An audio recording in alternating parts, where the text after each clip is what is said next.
قدریہ جن کو منکرین تقدیر کہا جاتا ہے، معتزلہ اور ان جیسے بہت سارے لوگ، انہوں نے تقدیر کا انکار کیا تو اس بات کا بھی انکار کیا کہ بندے کا فعل اللہ تعالیٰ نے پیدا کیا ہے یا بندے نے کیا، یہ سوال اٹھا۔ انہوں نے کہا کہ نہیں، اللہ تعالیٰ بندے کے کام کو پیدا نہیں کرتا، بندہ اپنے کام کو خود پیدا کرتا ہے، بندہ اپنے فعل کا خود خالق ہے۔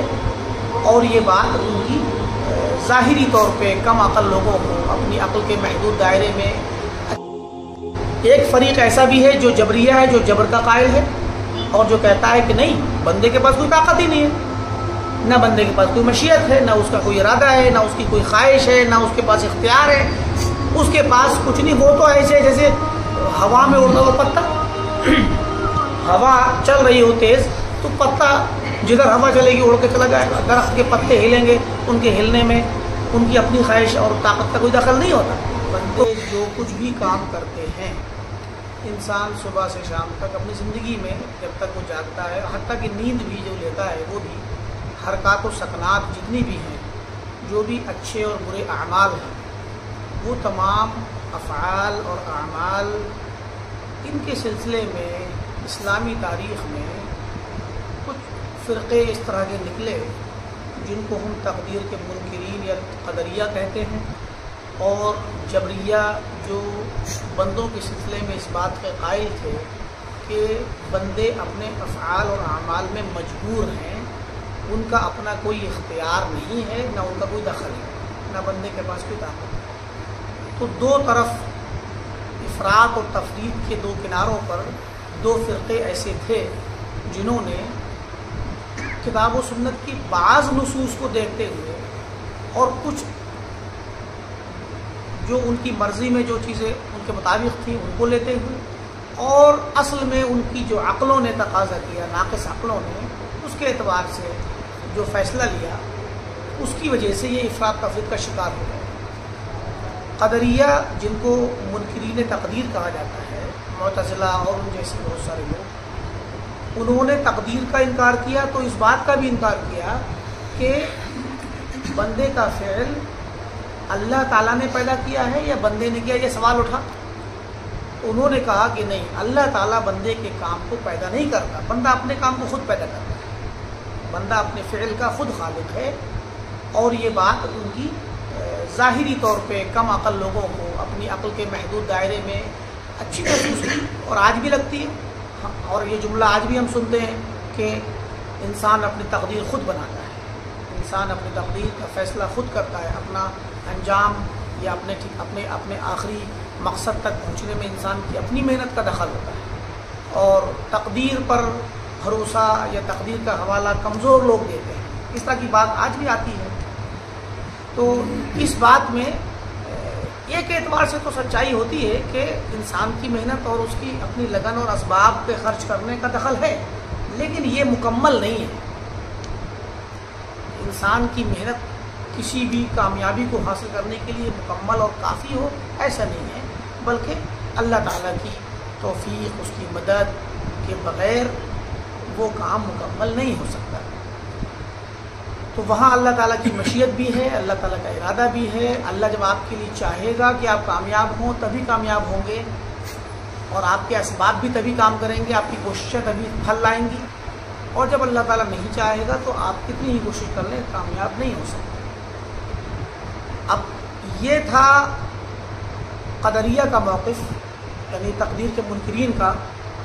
اب چونکہ قرآن و سنت میں بندے کے لیے خود اپنے چاہنے کا، ارادہ کرنے کا، یا اس کی طاقت کے استعمال کرنے کا، کہ بندہ جو چاہے کر لے، فمن شاء منکم فمن شاء فلیؤمن ومن شاء فلیکفر، تم میں جو چاہے ایمان لے آئے اور جو چاہے کفر کر لے۔ تو اللہ تعالیٰ نے بندے کے لیے مشیت بھی ثابت کی ہے، اور بندے کے لیے طاقت اور قدرت بھی ثابت کی ہے، اور بہت ساری صفات ثابت کی ہیں۔ اور حقیقت میں ہمیں اعتراض بھی ہے اس چیز کا، ہم اس کو محسوس بھی کرتے ہیں کہ ہمارا کہیں آنا، کہیں جانا، اٹھنا بیٹھنا، چلنا پھرنا، کوئی بھی کام ہو، ہم اپنے ارادے سے کرتے ہیں اور اپنی طاقت سے کرتے ہیں جو اللہ نے ہمیں دی ہے۔ تو اب اس چیز کو معتزلہ اور قدریہ جو تقدیر کے منکر تھے، انہوں نے ایک اس والے سائڈ کو اپنا لیا، اور اپنانے کے بعد انہوں نے کیا کیا اسی کو ہی اصل بنا دیا اور اللہ تعالیٰ کی مشیت کو ہٹا دیا، سرے سے انکار کر دیا، اس کی تخلیق کا انکار کر دیا اور کہا نہیں بندہ خود اپنے فعل کا خالق ہے۔ اس کی وجہ یہ بنی کہ انہوں نے ظاہری طور پر ان کو یہ لگا کہ اگر ہمارے کام کا خالق اللہ ہو تو اس کے نتیجے میں رزلٹ یہ نکلے گا کہ ہماری صلاۃ، نماز، صلاۃ، روزہ یا صوم، حج، ہماری نیکیاں جتنی یہ ہیں، نیک اعمال، ان کا خالق بھی اللہ ہے کہ نہیں؟ ہمارے کام ہی تو ہیں، افعال ہیں۔ تو جب اللہ تعالیٰ ہی ہمارے کام کا خالق ہے تو پھر اس میں ہمیں جزا اور سزا دینے کیا مطلب ہے؟ یا جس نے گناہ کیا، جس نے کفر کیا، شرک کیا، اللہ کی نافرمانی کی، اس کے کام کو بھی اللہ ہی نے پیدا کیا ہے، تو پھر ایک بندے کے لیے اللہ تعالیٰ ایمان پیدا کر رہا ہے، نیکی پیدا کر رہا ہے، اور دوسرے بندے کے لیے اللہ تعالیٰ کفر پیدا کر رہا ہے، نافرمانی پیدا کر رہا ہے، تو پھر جب دونوں کام اللہ ہی کر رہا ہے تو ایک بندے کو ثواب دینا، ایک بندے کو عذاب دینا، یہ چیز الجھٹے میں ڈال دیتی ہے اور پیچیدگی پیدا کر دیتی ہے، اور بظاہر ایسا لگتا ہے کہ یہ پھر اس میں کسی کا کوئی دخل نہیں ہے، بس اللہ کی مرضی چل رہی ہے، جو چاہے کرے۔ اور بندے کے لیے پھر یہ سوچنا کہ بندہ جو ہے اپنے اعمال کے نتیجے میں، نیکی کے نتیجے میں جنت یا برائی کے نتیجے میں جہنم، پر ایسا نہیں ہے، یہ تو پہلے سے اللہ نے فیصلہ کر دیا اور تقدیر ہی سب کچھ ہے۔ تو گویا جبریت کا میننگ نکلتا ہے کہ بندہ مجبور ہے، بندے کا کیا دخل ہے اس میں؟ بندے کا کوئی دخل نہیں، بلکہ اللہ تعالیٰ نے اس سے نیکی کروا دی، چاہا تو اسی نے، پیدا بھی اسی نے کیا، وہ اس نے چاہا تبھی تو اس سے نیکی کروائی، اور دوسرے سے برائی کروائی، گناہ کروایا، اس کے لیے گناہ بھی اسی نے چاہا اور پیدا بھی اسی نے کیا اس گناہ کو، بس جس کو چاہا جیسا کر دیا۔ اس معنی میں جو خرابی محسوس ہو رہی ہے، اسی خرابی سے بھاگنے کے لیے تقدیر کے منکرین نے یہ فیصلہ کیا کہ نہیں، ایسا تو یہ ناانصافی ہے، ظاہری طور پہ لگتا ہے کہ یہ ناانصافی ہے۔ انہوں نے کہا اللہ تعالیٰ ظالم نہیں ہو سکتا، اللہ انصاف کرنے والا ہے، لہٰذا وہ ایسا کرے کہ بعض بندوں کو مرضی سے چاہے تو نیکی ان کے لیے پیدا کر دے اور ہدایت دے دے، اور بعض کو لیے برائی اور گناہ اور کفر، تو یہ بظاہر انصاف نہیں ہے اور اللہ تعالیٰ ظالم نہیں ہو سکتا۔ اس کے لیے، اس مشکل سے بھاگنے کے لیے انہوں نے کیا کیا؟ انہوں نے فیصلہ کیا، انہیں کچھ کتاب و سنت کے نصوص بھی مل گئے جن میں بندے کی طاقت اور بندے کی مشیت اور اختیار کو ظاہر کیا گیا ہے، اور ان کی عقلوں نے فیصلہ کیا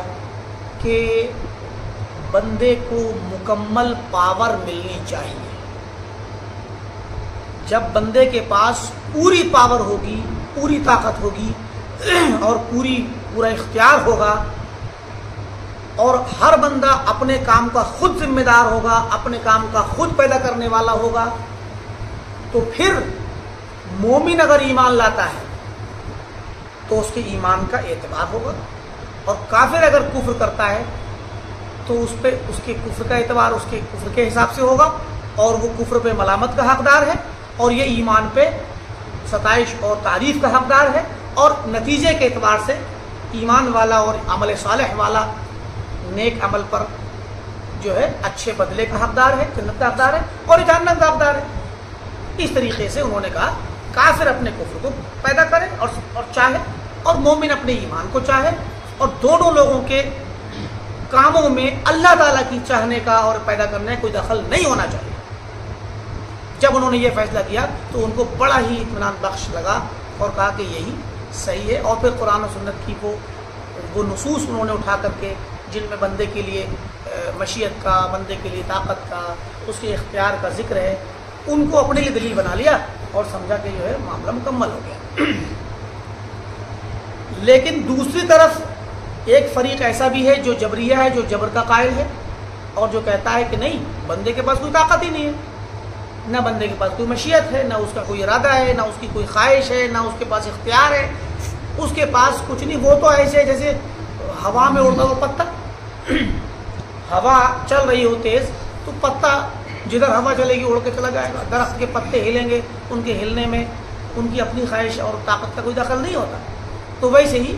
جیسے اور کوئی کسی بیماری کے سبب یا زیادہ بزرگی کی وجہ سے آپ نے دیکھا ہوگا کہ بسا اوقات بعض بزرگوں کو طاقت کم ہو جاتی ہے تو ان کے ہاتھ کپ کپانے لگتے ہیں. بے ارادہ حرکت ہوتی ہے ہاتھ میں، ارتعاش جسے کہتے ہیں، بے ارادہ حرکت، کپ کپانا. یہ کانپنا اور کپ کپانا جو ہے وہاں اس بندے کا اختیار نہیں ہوتا، وہ اپنی مرضی سے نہیں اس کا ہاتھ ہل رہا ہوتا ہے.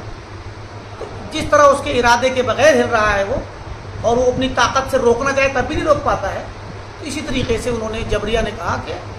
یہ بندہ جو ہے عام حالات میں ہر بندہ مجبور ہے اور اس کی کوئی وہ نہیں ہے، خواہش نہیں، نہ اس کے پاس اختیار ہے، نہ طاقت ہے. اب ان کو بھی بعض نصوص مل گئے جس میں اللہ تعالیٰ نے ظاہر کیا ہے کہ جو ہے ان نصوص میں وما تشاءون الا ان یشاء اللہ، کہ تم کیا چاہتے ہو، تم کچھ نہیں چاہتے مگر یہ کہ اللہ چاہے. اللہ تعالیٰ اللہ خالق کل شیء، اللہ تعالیٰ ہر چیز کو پیدا کرنے والا ہے. تو ان چیزوں کو، اس طرح کے نصوص اور حدیثوں کو اور قرآنی آیات کو انہوں نے اپنا لیا. تو تھوڑے سے نصوص انہوں نے لے لیے اور انہوں نے اپنے موقف کو ظاہر کر دیا کہ بھئی قرآن نے تو کہا ہے کہ اللہ تعالیٰ ہی چاہتا ہے، قرآن نے تو کہا ہے کہ اللہ تعالیٰ ہر چیز کا خالق ہے. اس طریقے سے انہوں نے دو فریق بن گئے اور انہوں نے اللہ تعالیٰ کے حق میں اس طرح کا فیصلہ کیا اور اپنا اعتقاد رکھا اور بندوں کے متعلق یہ فیصلہ دیا. ایک فریق نے کہا کہ بندہ اپنے فعل کا مکمل ذمہ دار ہے، مکمل با اختیار ہے اور اپنے کام کو وہ خود بناتا ہے، اللہ تعالیٰ کا کوئی دخل نہیں. دوسرے فریق نے کہا کہ سب کچھ اللہ ہی کرتا ہے اور کرواتا ہے، بندے کا کوئی دخل نہیں، بلکہ گناہ کرنا یا کفر کرنا، یہ کام کرنے کے بعد بندے کو گنہگار یا کافر یا دوسرے لفظوں میں دوسرے والے معنی میں یا مطلب یہ نیکی کرنے پر نیکوکار کہنا یا ایمان لانے پر مومن کہنا، توحید پر موحد کہنا، یہ جو بندے کی طرف نسبت کی جاتی ہے یہ حقیقی نسبت نہیں بلکہ مجازی ہے. بندے کو کہہ دیتے ہیں یوں ہی کہ اس نے کفر کیا، ورنہ اس نے کفر کیا نہیں ہے، یا اس نے گناہ کیا اس نے کیا نہیں ہے، وہ تو اللہ ہی نہیں کرایا، اس کے پاس کوئی طاقت بھی نہیں ہے، اس کے پاس کوئی اختیار ارادہ بھی نہیں. یہ ہیں جبریہ.